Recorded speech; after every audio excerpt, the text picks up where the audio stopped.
No one dared to remove the apple lodged in Gregor's flesh, so it remained there as a visible reminder of his injury.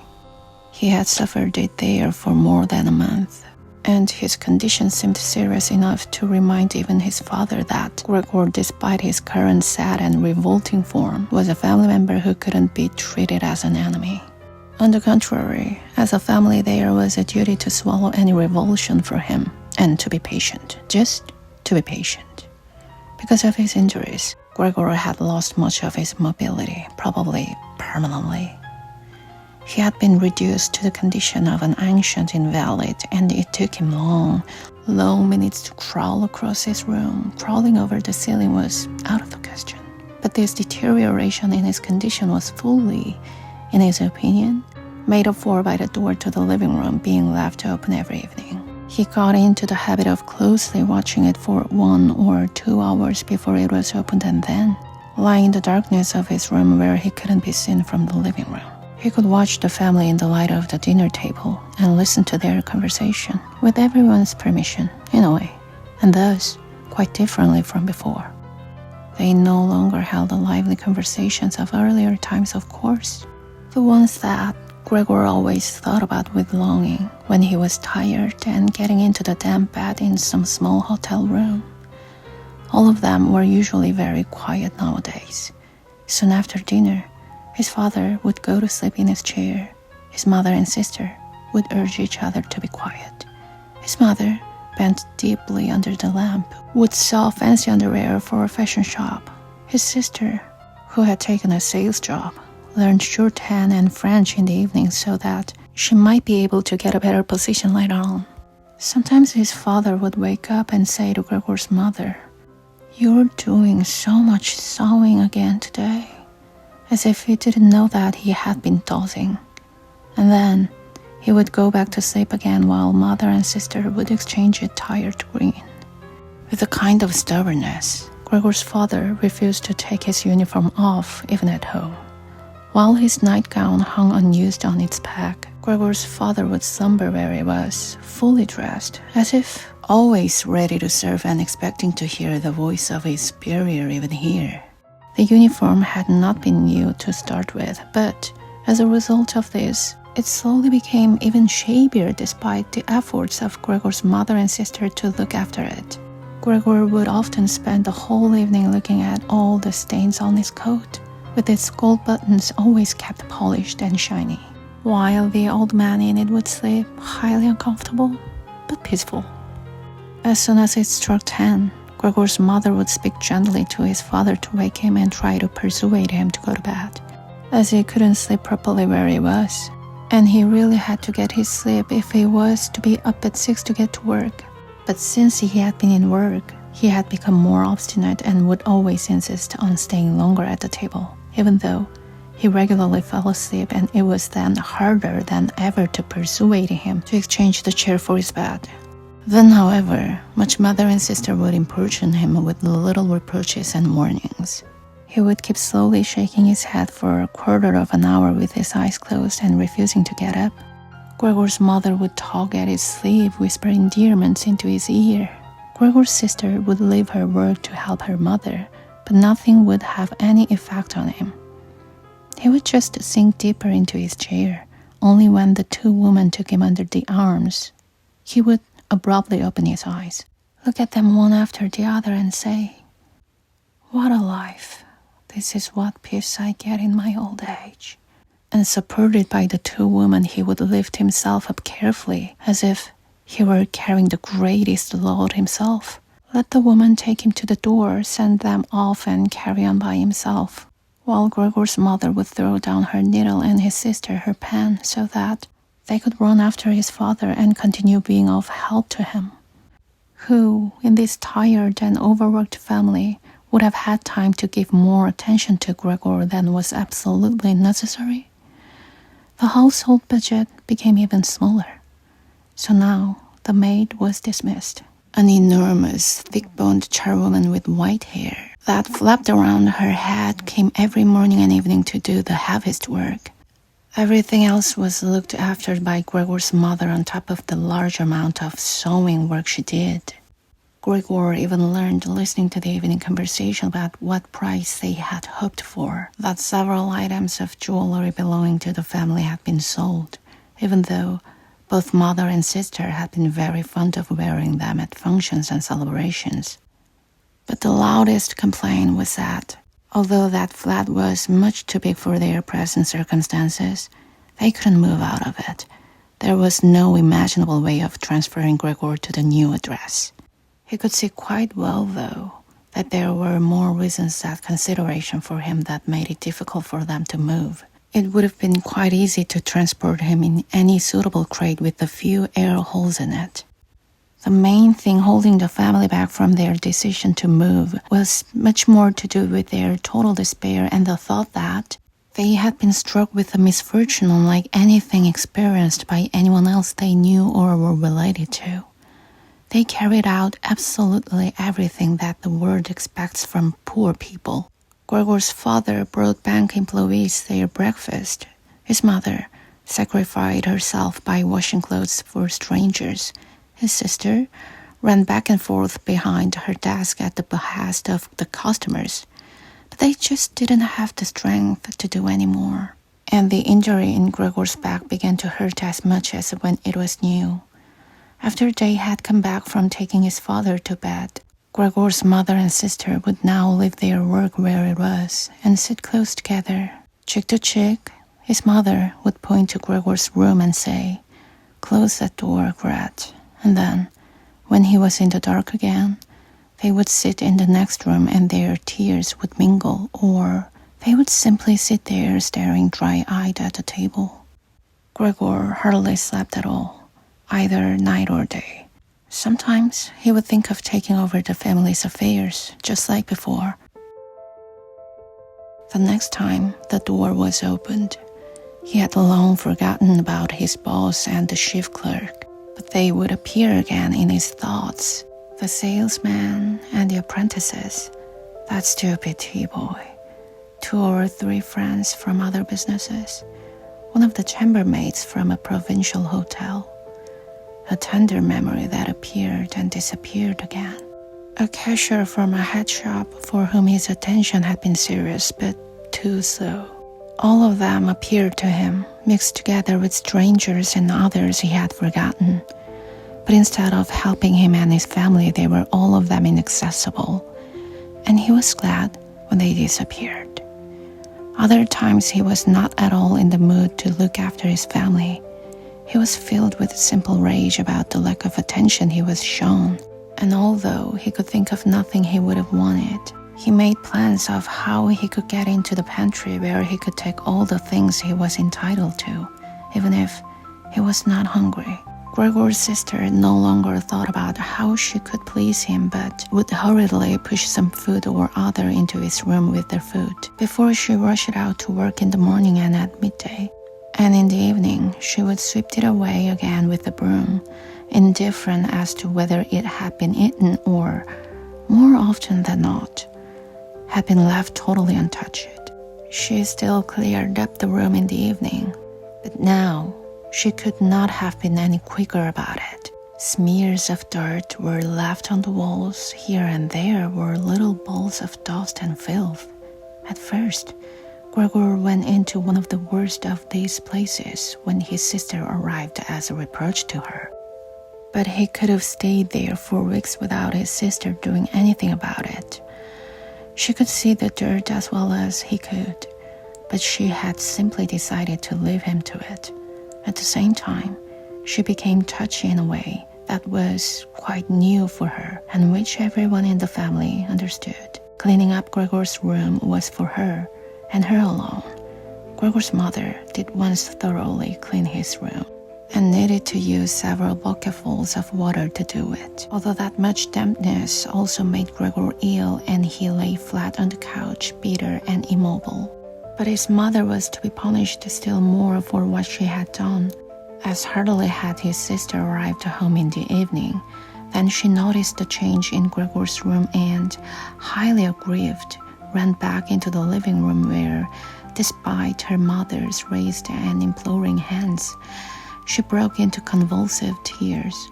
Her father, of course, was startled out of his chair, and the two parents looked on astonished and helpless. Then they, too, became agitated. Gregor's father, standing to the right of his mother, accused her of not leaving the cleaning of Gregor's room to his sister. From her left, Gregor's sister screamed at her that she was never to clean Gregor's room again, while his mother tried to draw his father, who was beside himself with anger, into the bedroom. His sister, quaking with tears, thumped on the table with her small fists, and Gregor hissed in anger that no one had even thought of closing the door to save him the sight of this and all its noise. Gregor's sister was exhausted from going out to work, and looking after Gregor, as she had done before, was even more work for her. But even so, his mother ought certainly not to have taken her place. Gregor, on the other hand, ought not to be neglected. Now, though, the charwoman was here, this elderly widow, with a robust bone structure that made her able to withstand the hardest of things in her long life, wasn't really repelled by Gregor. Just by chance one day, rather than any real curiosity, she opened the door to Gregor's room and found herself face to face with him. He was taken totally by surprise. No one was chasing him, but he began to rush to and fro while she just stood there in amazement with her hands crossed in front of her. From then on, she never failed to open the door slightly every evening and morning and look briefly in on him. At first, she would call to him as she did so with words that she probably considered friendly, such as, "Come on then, you old dung beetle," or "Look at the old dung beetle there." Gregor never responded to being spoken to in that way, but just remained where he was without moving, as if the door had never even been opened. If only they had told this charwoman to clean up his room every day instead of letting her disturb him for no reason whenever she felt like it. One day, early in the morning, while a heavy rain struck the window panes, perhaps indicating that spring was coming, she began to speak to him in that way once again. Gregor was so resentful of it that he started to move toward her. He was slow and infirm, but it was like kind of attack.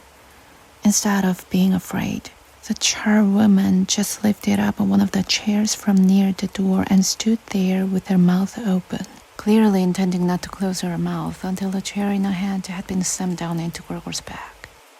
"Aren't you coming any closer then?" she asked when Gregor turned around again, and she calmly put the chair back in the corner. Gregor had almost entirely stopped eating. Only if he happened to find himself next to the food that had been prepared for him, he might take some time of it into his mouth to play with it, leave it there a few hours, and then, more often than not, spit it out again.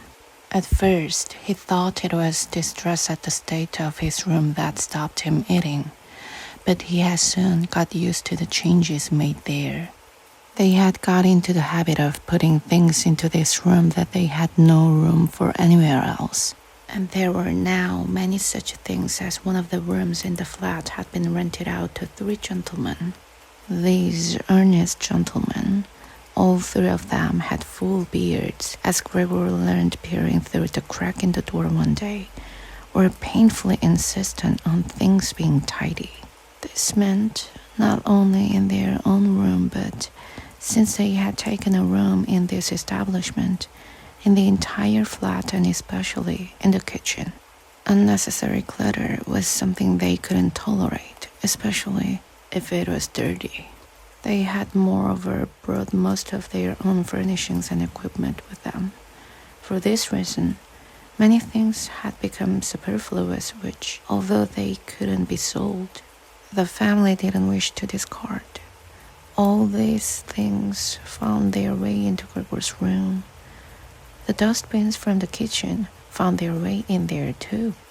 The charwoman was always in a hurry, and anything she couldn't use for the time being, she would just chuck in there.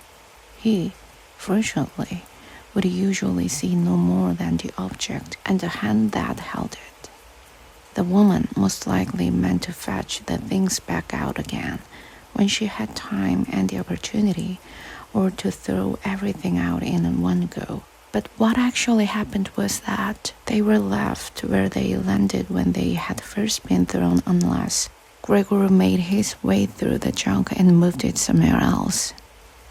At first, he moved it because, with no other room free where he could crawl about, he was forced to, but later on, he came to enjoy it, although moving about in that way left him sad and tired to death, and he would remain immobile for hours afterwards. The gentleman who rented the room would sometimes take their evening meal at home in the living room that was used by everyone, and so the door to this room was often kept closed in the evening.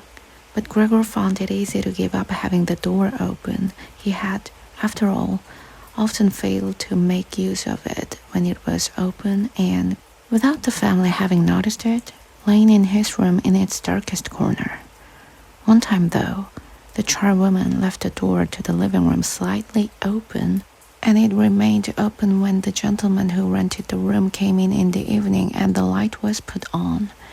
They sat up at the table where, formerly, Gregor had taken his meals with his father and mother. They unfolded the serviettes and picked up their knives and forks. Gregor's mother immediately appeared in the doorway with a dish of meat, and soon behind her came his sister with the dish piled high with potatoes. The food was steaming and filled the room with its smell. The gentleman bent over the dishes set in front of them as if they wanted to test the food before eating it, and the gentleman in the middle, who seemed to count as an authority to the other two, did indeed cut off a piece of meat while it was still in its dish, clearly wishing to establish whether it was sufficiently cooked or whether it should be sent back to the kitchen. It was to his satisfaction, and Gregor's mother and sister, who had been looking on anxiously, began to breathe again and smiled. The family themselves ate in the kitchen. Nonetheless, Gregor's father came into the living room before he went into the kitchen, bowed once with his cap in his hand, and did his round of the table. The gentlemen stood as one and mumbled something into their beards. Then, once they were alone, they ate in near perfect silence. It seemed remarkable to Gregor that, above all, the various noises of eating their chewing teeth could still be heard, as if they had wanted to show Gregor that you need teeth in order to eat, and it was not possible to perform anything with jaws that are toothless, however nice they might be. "I'd like to eat something," said Gregor anxiously, "but not anything like they're eating. They do feed themselves, and here I am, dying." Throughout all this time, Gregor couldn't remember having heard the violin being played, but this evening it began to be heard from the kitchen. The three gentlemen had already finished their meal. The one in the middle had produced a newspaper, given a page to each of the others, and now they leant back in their chairs reading them and smoking. When the violin began playing, they became attentive, stood up, and went on tiptoe over to the door of the hallway, where they stood pressed against each other. Someone must have heard them in the kitchen, as Gregor's father called out, "Is the playing perhaps unpleasant for the gentleman? We can stop it straight away." "On the contrary," said the middle gentleman. "Would the young lady not like to come in and play for us here in the room, where it is, after all, much more cozy and comfortable?" "Oh, yes, we'd love to," called back Gregor's father as if he had been the violin player himself. The gentleman stepped back into the room and waited. Gregor's father soon appeared with the music stand, his mother with the music, and his sister with the violin. She calmly prepared everything for her to begin playing. His parents, who had never rented a room out before and therefore showed an exaggerated courtesy towards the three gentlemen, didn't even dare to sit on their own chairs. His father leant against the door with his right hand pushed in between two buttons on his uniform coat. His mother, though, was offered a seat by one of the gentlemen and sat, leaving the chair where the gentleman happened to have placed it, out of the way in a corner. His sister began to play. Father and mother paid close attention, one on each side, to the movements of her hands. Drawn in by the playing, Gregor had dared to come forward a little and already had his hat in the living room. Before, he had taken great pride in how considerate he was, but now it hardly occurred to him that he had become so thoughtless about the others. What's more, there was now all the more reason to keep himself hidden, as he was covered in the dust that lay everywhere in his room and flew up at the slightest movement. He carried the threads, hairs, and remains of food about on his back and sides. He was much too indifferent to everything now to lay on his back and wipe himself on the carpet, like he had used to do several times a day. And despite this condition, he was not too shy to move forward a little onto the immaculate floor on the living room. No one noticed him, though. The family was totally preoccupied with the violin playing. At first, the three gentlemen had put their hands in their pockets and come up far too close behind the music stand to look at all the notes being played, and they must have disturbed Gregor's sisters. But soon, in contrast with the family, they withdrew back to the window with their heads sunk and talking to each other at half volume, and they stayed by the window while Gregor's father observed them anxiously. It really now seemed very obvious that they had expected to hear some beautiful or entertaining violin playing, but they had been disappointed that they had had enough of the whole performance, and it was only now, out of politeness, that they allowed their peace to be disturbed. It was especially unnerving the way they all blew the smoke from their cigarettes upwards from their mouth and noses. Yet, Gregor's sister was playing so beautifully. Her face was slant to one side, following the lines of music with a careful and melancholy expression. Gregor crawled a little further forward, keeping his head close to the ground so that he could meet her eyes if the chance came. Was he an animal if music could captivate him so? It seemed to him that he was being shown the way to the unknown nourishment he had been yearning for. He was determined to make his way forward to his sister and tug at her skirt to show her she might come into his room with her violin, as no one appreciated her playing here as much as he would. He never wanted to let her out of his room, not while he lived anyway. His shocking appearance should, for once, be of some use to him. He wanted to be at every door of his room at once, to hiss and spit at the attackers. His sister should not be forced to stay with him, though, but stay of her own free will. She would sit beside him on the couch with her ear bent down to him, while he told her how he had always intended to send her to the conservatory, how he would have told everyone about it last Christmas. Had Christmas really come and gone already? If this misfortune hadn't got in the way and refused to let anyone dissuade him from it. On hearing all this, his sister would break out in tears of emotion, and Gregor would climb up to her shoulder and kiss her neck, which, since she had been going out to work, she had kept free without any necklace or collar.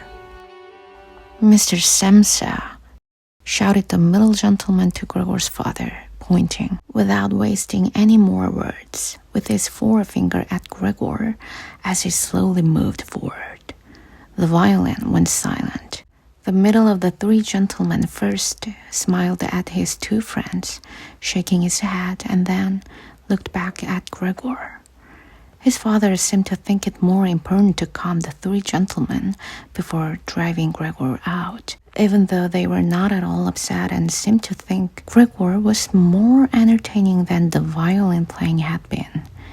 He rushed up to them with his arms spread out and attempted to drive them back into their room at the same time, as trying to block their view of Gregor with his body. Now they did become a little annoyed, and it was not clear whether it was his father's behavior that annoyed them or the dawning realization that they had had a neighbor like Gregor in the next room without knowing it. They asked Gregor's father for explanations, raised their arms like he had, talked excitedly at their beards, and moved back towards their room only very slowly. Meanwhile, Gregor's sister had overcome the despair she had fallen into when her playing was suddenly interrupted. She had let her hands drop and let violin and bow hang limply for a while, but continued to look at the music as if still playing. But then she suddenly pulled herself together, laid the instrument on her mother's lap, who still sat laboriously struggling for breath where she was, and ran into the next room, which, under pressure from her father, the three gentlemen were more quickly moving forward. Under his sister's experienced hand, the pillows and covers on the beds flew up and were put into order, and she had already finished making the beds and slipped out again before the three gentlemen had reached the room. Gregor's father seemed so obsessed with what he was doing that he forgot all the respect he owed to his tenants. He urged them and pressed them until, when he was already at the door of the room, the middle of the three gentlemen shouted like thunder and stamped his foot, and thereby brought Gregor's father to a halt. "I declare here and now," he said, raising his hand and glancing at Gregor's mother and sister to gain their attention too, that with regard to the repugnant conditions that prevail in this flat and with this family, here he looked briefly but decisively at the floor, "I give immediate notice on my room. For the days that I've been living here, I will, of course, pay nothing at all. On the contrary, I will consider whether to proceed with some kind of action for damages from you. And believe me, it would be very easy to set out the grounds for such an action." He was silent and looked straight ahead as if waiting for something. And indeed, his two friends joined in with the words, "And we also give immediate notice." With that, he took hold of the door handle and slammed the door.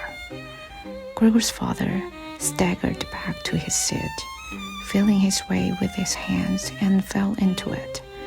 It looked as if he was stretching himself out for his usual evening nap, but from the uncontrolled way his head kept nodding, it could be seen that he was not sleeping at all. Throughout all this, Gregor had lain still where the three gentlemen had first seen him. His disappointment at the failure of his plan, and perhaps also because he was weak from hunger, made it impossible for him to move. He was sure that everyone would turn on him any moment, and he waited.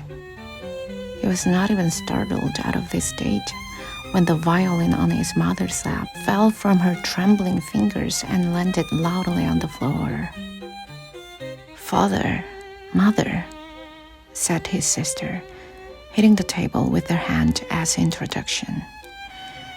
"We can't carry on like this. Maybe you can't see it, but I can. I don't want to call this monster my brother. All I can say is, we have to try and get rid of it. We've done all that's humanly possible to look after it, and be patient. I don't think anyone could accuse us of doing anything wrong." "She's absolutely right," said Gregor's father to himself. His mother, who still hadn't had time to catch her breath, began to cough dully, her hand held out in front of her, and a deranged expression in her eyes. Gregor's sister rushed to his mother and put her hand on her forehead. Her words seemed to give Gregor's father some more definite ideas. He sat upright, played with his uniform cap between the plates left by the three gentlemen after their meal, and occasionally looked down at Gregor as he lay there immobile. "We have to try and get rid of it," said Gregor's sister, now speaking only to her father, as her mother was too occupied with coughing to listen. "It'll be the death of both of you. I can see it coming. We can't all work as hard as we have to, and then come home to be tortured like this. We can't endure it. I can't endure it anymore." And she broke out so heavily in tears that they flowed down the face of her mother, and she wiped them away with mechanical hand movements. "My child," said her father with sympathy and obvious understanding. "What are we to do?" His sister just shrugged her shoulders as a sign of the helplessness and tears that had taken hold of her, displacing her early certainty. "If he could just understand us," said his father, almost as a question. His sister shook her hand vigorously through her tears as a sign that of that there was no question.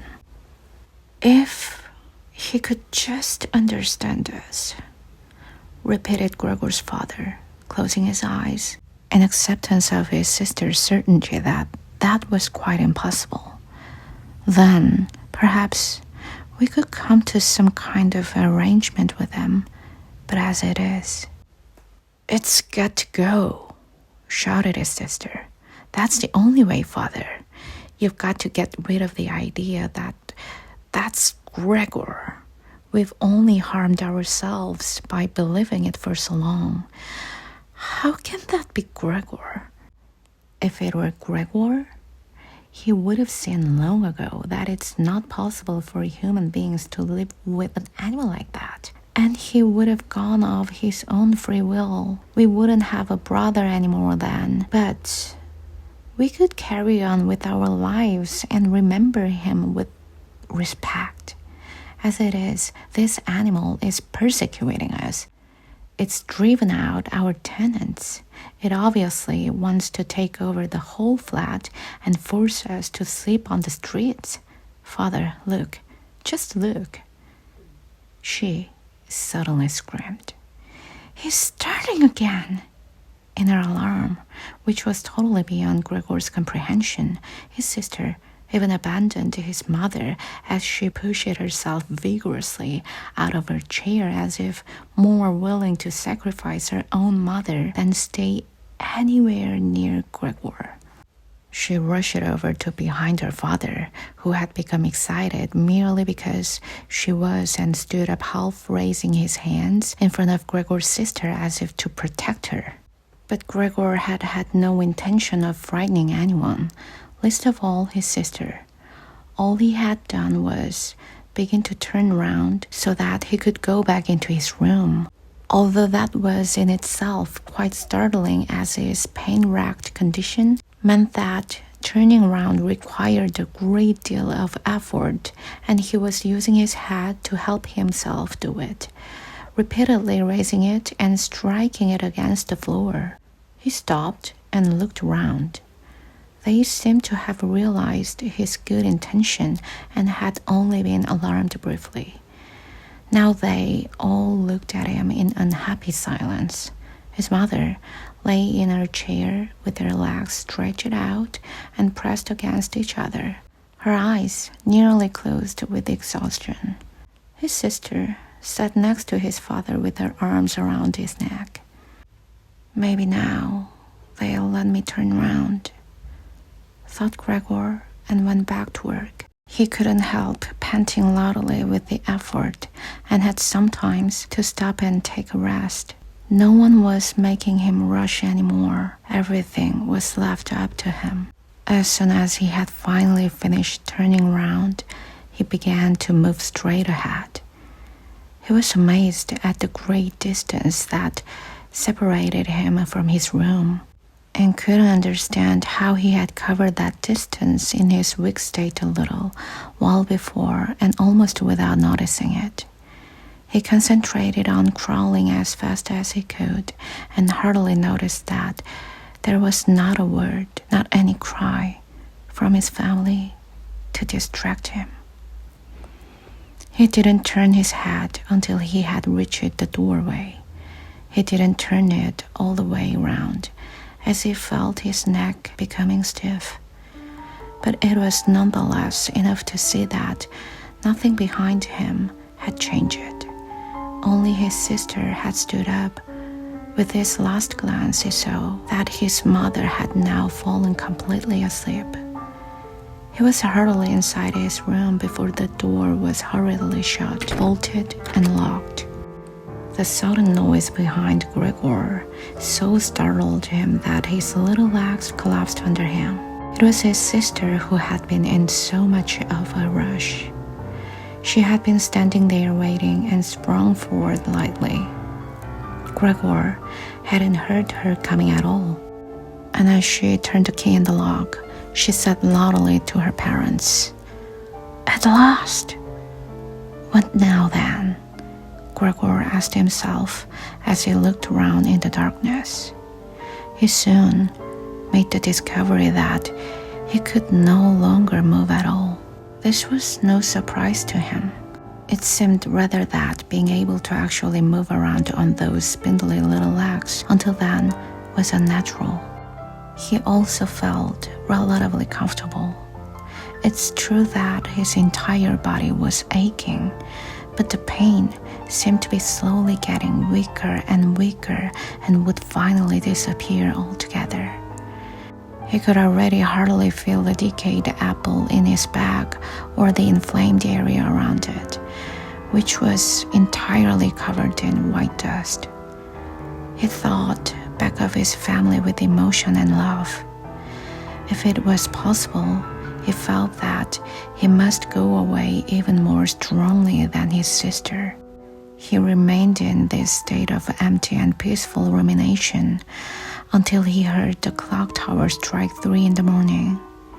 He watched it as it slowly began to get light everywhere outside the window too. Then, without his willing it, his head sank down completely, and his last breath flowed weakly from his nostrils. When the cleaner came in early in the morning, they'd often asked her not to keep slamming the doors, but with her strength and in her hurry, she still did, so that everyone in the flat knew when she'd arrived, and from then on, it was impossible to sleep in peace. She made her usual brief look in on Gregor, and at first found nothing special. She thought he was lying there so still on purpose, playing the martyr. She attributed all possible understanding to him. She happened to be holding the long broom in her hand, so she tried to tickle Gregor with it from the doorway. When she had no success with that, she tried to make a nuisance of herself and poked at him a little. And only when she found she could shove him across the floor with no resistance at all did she start to pay attention. She soon realized what had really happened, opened her eyes wide, whistled to herself, but didn't waste time to yank open the bedroom doors and shout loudly into the darkness of the bedrooms. "Come and have a look at this. It's dead, just lying there, stone dead." Mr. and Mrs. Samsa sat upright there in their marriage bed and had to make an effort to get over the shock caused by the cleaner before they could grasp what she was saying. But then, each from his own side, they hurried out of bed. Mr. Samsa threw the blanket over his shoulders. "Mrs. Samsa," just came out in her nightdress, and that is how they went into Gregor's room. On the way, they opened the door to the living room, where Gret had been sleeping since the three gentlemen had moved in. She was fully dressed as if she had never been asleep, and the paleness of her face seemed to confirm this. "Dead?" asked Miss Samsa, looking at the charwoman inquiringly, even though she could have checked for herself and could have known it even without checking. "That's what I said," replied the cleaner, and to prove it, she gave Gregor's body another shove with the broom, sending it sideways across the floor. Mrs. Samsa made a movement as if she wanted to hold back the broom, but didn't complete it. "Now then," said Mr. Samsa, "let's give thanks to God for that." He crossed himself, and the three women followed his example. Gret, who had not taken her eyes from the corpse, said, "Just look how thin he was. He didn't eat anything for so long. The food came out again just the same as when it went in." Gregor's body was indeed completely dried up and flat. They had not seen it until then, but now he was not lifted up on his little legs, nor did he do anything to make them look away. "Gret, come with us in here for a little while," said Mrs. Samsa with a pained smile, and Gret followed her parents into the bedroom, but not without looking back at the body. The cleaner shut the door and opened the window wide.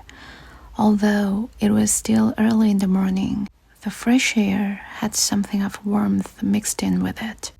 It was already the end of March after all. The three gentlemen stepped out of their room and looked around in amazement for their breakfasts. They had been forgotten about. "Where is our breakfast?" the middle gentleman asked the cleaner irritably. She just put her finger on her lips and made a quick and silent sign to the men that they might like to come into Gregor's room. They did so, and stood around Gregor's corpse with their hands in the pockets of their well-worn coats. It was now quite light in the room. Then the door of the bedroom opened, and Mr. Samsa appeared in his uniform, with his wife on one arm and his daughter on the other. All of them had been crying a little. Gret now and then pressed her face against his father's arm. "Leave my home now," said Mr. Samsa, indicating the door and without letting the woman from him. "What do you mean?" asked the middle of the three gentlemen, somewhat disconcerted, and he smiled sweetly. The other two held their hands behind their backs and continually rubbed them together in gleeful anticipation of a loud quarrel which could only end in their favor. "I mean, just what I said," answered Mr. Samsa, and with his two companions went in a straight line towards the man. At first, he stood there still, looking at the ground as if the contents of his head were rearranging themselves into new positions. "All right, we'll go then," he said, and looked up at Mr. Samsa as if he had been suddenly overcome with humility and wanted permission again from Mr. Samsa for his decision. Mr. Samsa merely opened his eyes wide and briefly nodded to him several times. At that, and without delay, the man actually did take long strides into the front hallway. His two friends had stopped rubbing their hands some time before and had been listening to what was being said. Now they jumped off after their friend as if taken with the sudden fear that Mr. Samsa might go into the hallway in front of them and break the connection with their leader. Once there, all three took their hats from the stand, took their sticks from the holder, bowed without a word, and left the premises. Mr. Samsa and the two women followed them out onto the landing. But they had had no reason to mistrust the man's intentions, and as they leaned over the landing, they saw how the three gentlemen made slow but steady progress down the many steps. As they turned the corner on each floor, they disappeared and would reappear a few moments later. The further down they went, the more that the Samsa family lost interest in them. When a butcher's boy, proud of poster with his tray on his head, passed them on his way up and came nearer than they were, Mr. Samsa and the woman came away from the landing and went, as if relieved, back into the flat. They decided the best way to make use of that day was for relaxation and to go for a walk. Not only had they earned a break from work, but they were in serious need of it. So they sat at the table and wrote 3 letters of excusal. Mr. Samsa to his employers, Mrs. Samsa to her contractor, and Gret to her principal. The cleaner came in while they were writing to tell them she was going. She'd finished her work for that morning. The 3 of them at first just nodded without looking up from what they were writing. And it was only when the cleaner still didn't seem to want to leave that they looked up in irritation. "Well?" asked Mr. Samsa. The charwoman stood in the doorway with a smile on her face, as if she had some tremendous good news to report, but would only do it if she was clearly asked to. The almost vertical little ostrich feather on her hat, which had been a source of irritation to Mr. Samsa all the time she had been working for them, swayed gently in all directions. "What is it you want then?" asked Mrs. Samsa, who the cleaner had the most respect for. "Yes," she answered, and broke into a friendly laugh that made her unable to speak straight away. "Well then, that thing in there, you needn't worry about how you were going to get rid of it. That's all been sorted out." Mrs. Samsa and Gret bent down over their letters as if intent on continuing with what they were writing. Mr. Samsa saw that the cleaner wanted to start describing everything in detail, but with outstretched hand, he made it quite clear that she was not to. So, as she was prevented from telling them all about it, she suddenly remembered what a hurry she was in and, clearly peeved, called out, "Surreal then, everyone," turned around sharply and laughed, slamming the door terribly as she went. "Tonight, she gets sacked," said Mr. Samsa, but he received no reply from either his wife or his daughter, as the charwoman seemed to have destroyed the peace they had only just gained. They got up and went over to the window, where they remained with their arms around each other. Mr. Samsa twisted round in his chair to look at them and sat there watching for a while. Then he called out, "Come here then, let's forget about that old stuff, shall we? Come and give me a bit of attention." The 2 women immediately did as he said, hurrying over to him, where they kissed him and hugged him, and then they quickly finished their letters. After that, the 3 of them left the flat together, which was something they had not done for months, and took the tram out to the open country outside the town. They had the tram, filled with warm sunshine, all to themselves, leant back comfortably on their seats. They discussed their prospects and found that on closer examination they were not at all bad. Until then, they had never asked each other about their work, but all 3 had jobs which were very good and held particularly good promise for the future. The greatest improvement for the time being, of course, would be achieved quite easily by moving house. What they needed now was a flat that was smaller and cheaper than the current one, which had been chosen by Gregor, one that was in a better location and, most of all, more practical. All the time, Gret was becoming livelier. With all the worry they had been having of late, her cheeks had become pale. But while they were talking, Mr. and Mrs. Samsa were struck almost simultaneously with the thought of how their daughter was blossoming into a well-built and beautiful young lady. They became quieter, just from each other's glance, and almost without knowing it, they agreed that it would soon be time to find a good man for her. And, as if in confirmation of their new dreams and good intentions, as soon as they reached their destination, Gret was the first to get up and stretch out her young body.